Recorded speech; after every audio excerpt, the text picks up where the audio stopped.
আলহামদুলিল্লাহি রাব্বিল আলামিন আসসালাতু ওয়াসসালামু আলা সাইয়্যিদিল মুরসালিন ওয়া আলা আলিহি ওয়া আসহাবিহি ওয়া আহলি বাইতিহি ওয়া শুহাদাই উম্মতিহি আজমাইন।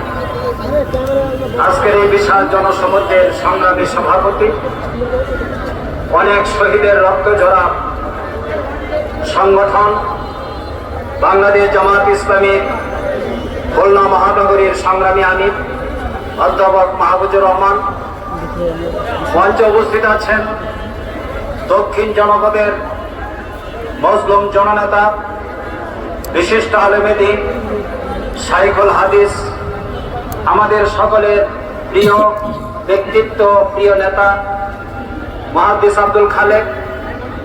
উপস্থিত আছেন কেন্দ্রীয় কর্ম পরিষদ সদস্য, খুলনা মহানগরী জামাতের সাবেক আমির, নন্দিত নেতা, খুলনা ৬ আসনে জামাত মনোনীত প্রার্থী বিশিষ্ট আলেমে দ্বীন মাওলানা আবুল কালাম আজাদ, খুলনার সংগ্রামী জেলা আমির মাওলানা ইমরান হোসেন সহ জামাত ইসলামী খুলনা এবং এই অঞ্চলের নেতৃবৃন্দ, আমার আত্মার আত্মীয় খুলনার সংগ্রামী শ্রদ্ধেয় মুজাহিদ ভাইরা, আমি আবার আপনাদেরকে সালাম জানাচ্ছি, আসসালামু আলাইকুম।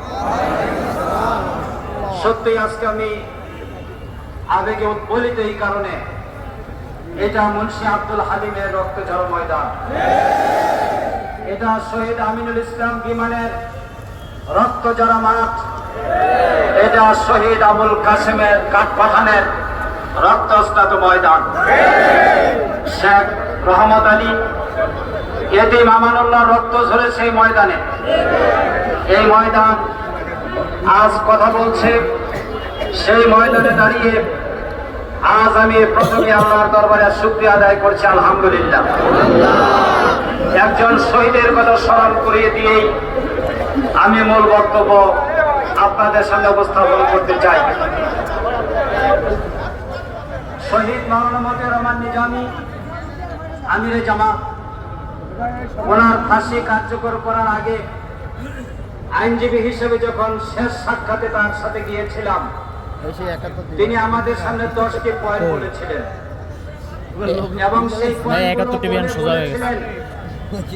যে আমার শাহাদাতের পর এটা পত্রিকার কথা, ওনার ফাঁসি কার্যকর হওয়ার পর এই 10টি পয়েন্ট আমি লিখেছিলাম, বুকলেট আকারে বের হয়েছে এবং জাতীয় দৈনিক, সাপ্তাহিক দৈনিকে এটা প্রকাশিত হয়েছে।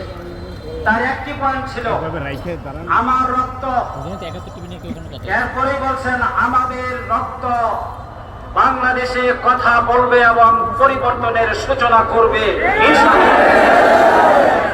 আজকে ডাকসু নির্বাচন, শহীদ আব্দুল মালিকের পর মাওলানা মতিউর রহমান নিজামীকে 1991 সালে রক্তাক্ত করা হয়েছিল। পরম করুণাময় রব্বুল আলামিন ডাকসুকে শিবিরের নিরঙ্কুশ বিজয় দিয়েছেন। 30 বছর জাহাঙ্গীরনগর বিশ্ববিদ্যালয়ে ইসলামের ছাত্র শিবির নিষিদ্ধ ছিল। একটা পাখি হত্যা করা হলে তার 500 টাকা জরিমানা করা হতো, আর শিবির নেতাদেরকে গুলি করে হত্যা করা হতো, তার কোনো প্রতিবাদ করা হতো না। সেই ময়দানে আল্লাহ রাব্বুল আলামিন বিজয় দান করেছেন।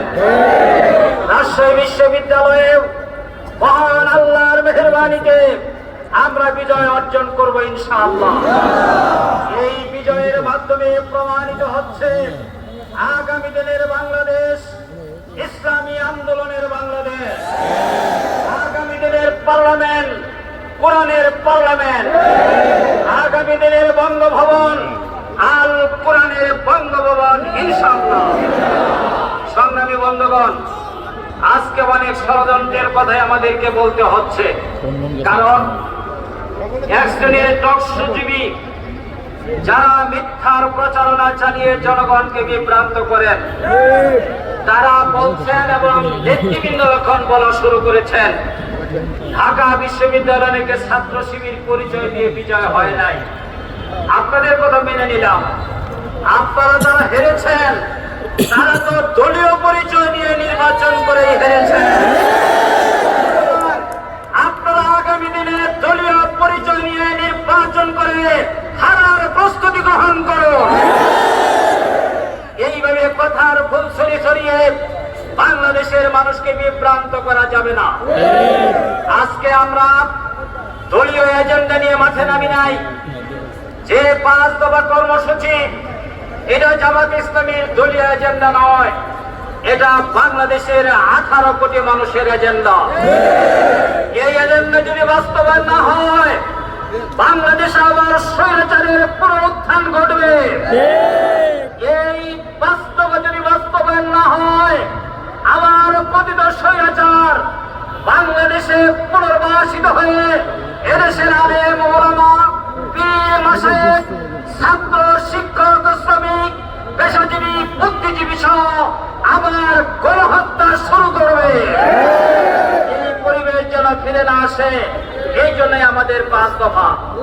5 দফার মধ্যে 1 নাম্বার দফাটি আপনারা জানেন।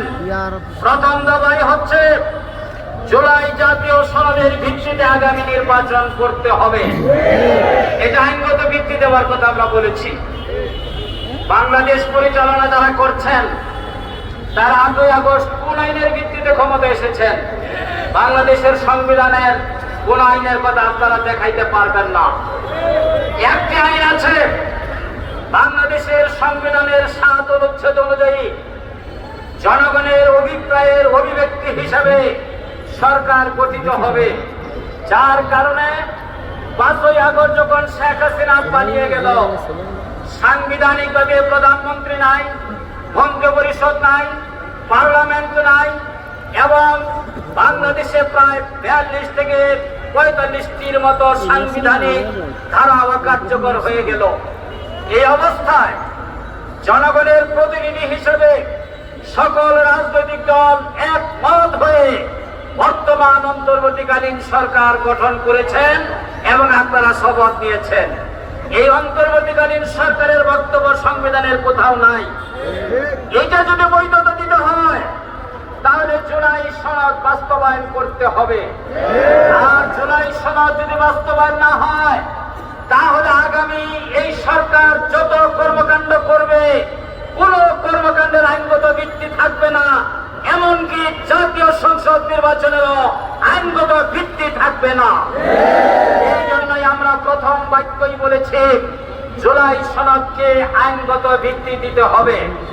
আমাদের একটি বন্ধু রাজনৈতিক দল, ওনারা একটা টেকনিক্যাল কথা বলেছেন।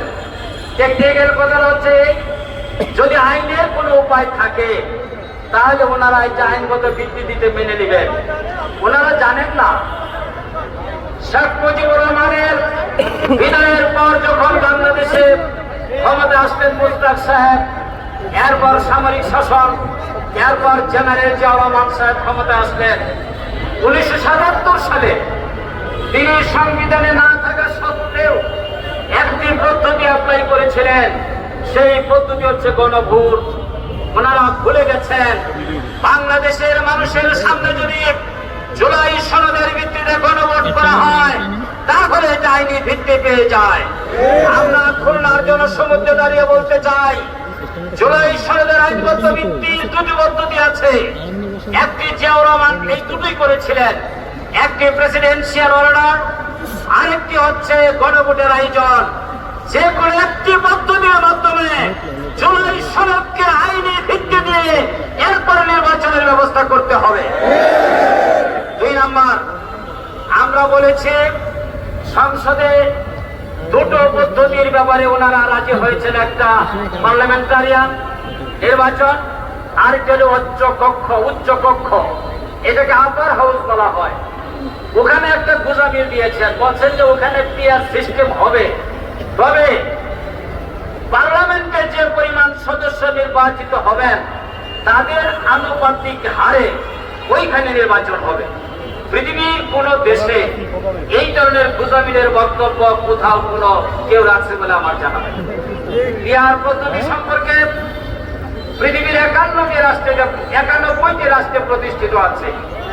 বাংলাদেশে তো এটা নতুন, কিন্তু 91টি রাষ্ট্রে এটা পুরাতন। যারা বলেন যে পিয়ার পদ্ধতি হলে গণতন্ত্র দুর্বল হবে, তারা মেহরবানিকে ইটালিতে যান, নেদারল্যান্ডে যান, জার্মানিতে যান, ইউরোপিয়ান কান্ট্রিতে যান, দেখে আসুন পিয়ার পদ্ধতিতে সেখানে কি সুন্দরভাবে রাষ্ট্র চলছে, গণতন্ত্র প্রতিষ্ঠিত আছে। ওনাদের ভয় হলো ওনারা 1991 সালে ভোট পেয়েছিলেন 30%, আর 91 সালে জামাত সীমিত আকারে অংশগ্রহণ করে ভোট পেয়েছিল 12%। 2001 সালে আওয়ামী লীগ ভোট পেল 40%, বিএনপিও করে 40%, জামাতের 12% সহ। তাহলে বিএনপির 40%-এর মধ্যে যদি 12 বাদ দেওয়া হয়, এই ভোটটাই হলো বিএনপির ভোট। তাহলে বিগত 91-এ জামাত যেখানে 12% ভোট পেয়েছে, আজকে 91-এর পর 34 বছরে বাংলাদেশের প্রত্যেক রাজনৈতিক দল, বুদ্ধিজীবী, রিসার্চ সংগঠন, আন্তর্জাতিক সংস্থা, ইউরোপিয়ান ইউনিয়ন, গণতান্ত্রিক স্টেট সমূহ বলেছে যে 91-এর তুলনায় জামাত ইসলামীর ভোট বেড়েছে কম পক্ষে 3 গুণ। আমাদের ভোটের পরিমাণ দাঁড়ায় কমপক্ষে 36%। আর আকাঙ্ক্ষাম ইতিমধ্যে করার কারণে অন্যদের ভোট কমেছে, জামাতের ভোট বেড়েছে। তাহলে আগামী দিনে যদি মানুষ 30% ভোট পাইলে 2/3 মেজরিটি পাওয়া যায়, আমরা তাহলে পিয়ারের কথা বলছি কেন? এটা তো পরিষ্কার। আগামী নির্বাচনে জামাত ভোটদান 36%, 38% ভোট পাবে এবং নিরঙ্কুশ সংখ্যাগরিষ্ঠতা পাবে ইনশাআল্লাহ। ডাকসু নির্বাচনে আপনাদের হুঁশ হয় না, ডাকসু নির্বাচনেও হুঁশ হয় না। এই দুটো বিশ্ববিদ্যালয়ে 40-60 হাজার ছাত্রছাত্রী লেখাপড়া করে বাংলাদেশের 64টি জেলায় তারা ছড়িয়ে ছিটিয়ে আছে। যে এলাকা ঢাকা বিশ্ববিদ্যালয়ের একজন ছাত্র আছে, তার representative of that area, their opinion is the opinion of the country. তাদের মতামত জাতির মতামত। সুতরাং এই দুটো সংসদের মাধ্যমে বাংলাদেশের জনগণ বলে দিয়েছে আগামী দিনে ইসলামের আলোকে রাষ্ট্র পরিচালিত হবে।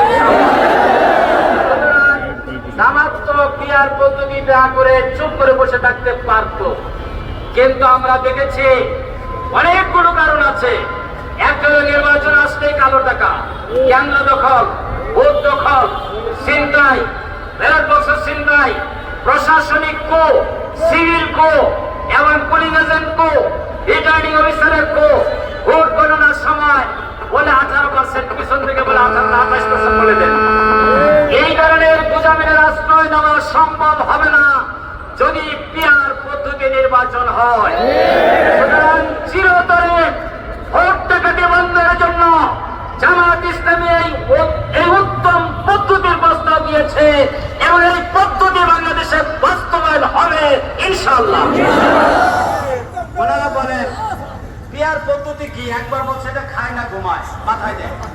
আমার মনে হয় এটা বাংলাদেশের মানুষ বুঝে না। আসলে আপনারা বুঝেন না, না বুঝার ভান করতেছেন কোনটা? আমার মনে হয় আপনারা না বুঝার ভান করতেছেন।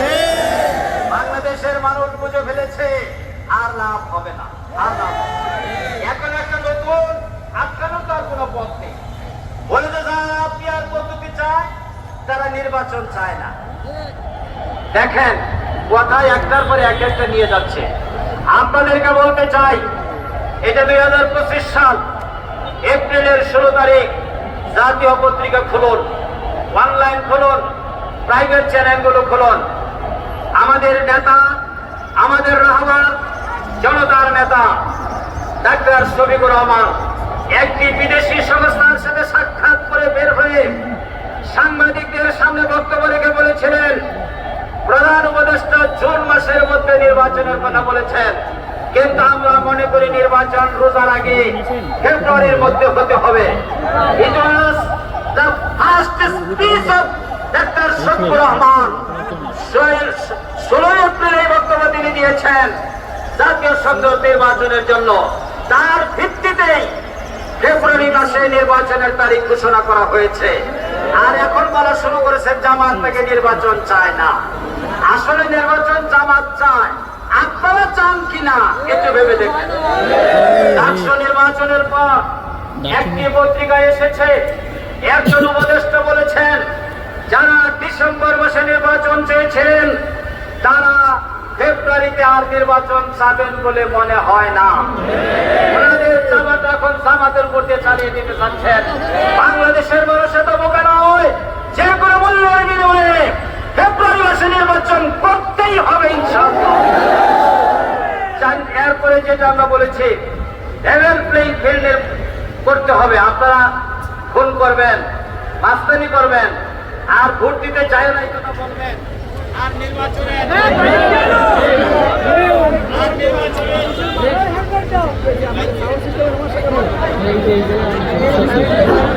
সংগ্রামী বন্ধুগণ, সুতরাং লেভেল প্লেইং ফিল্ড করতেই হবে। এরপরে আমরা বলেছি যে সকল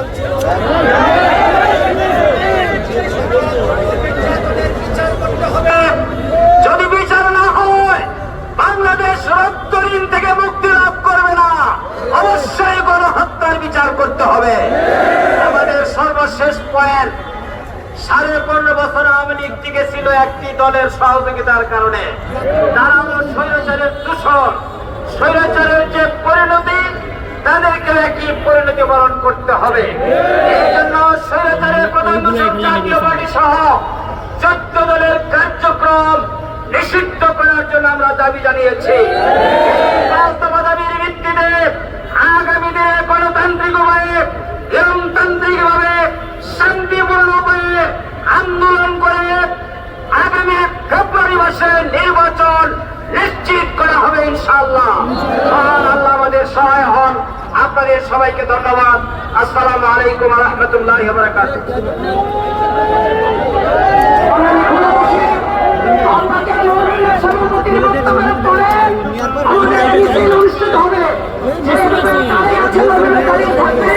সভাপতির বক্তব্য রাখছেন আজকের সংগ্রামী সভাপতি রহমান।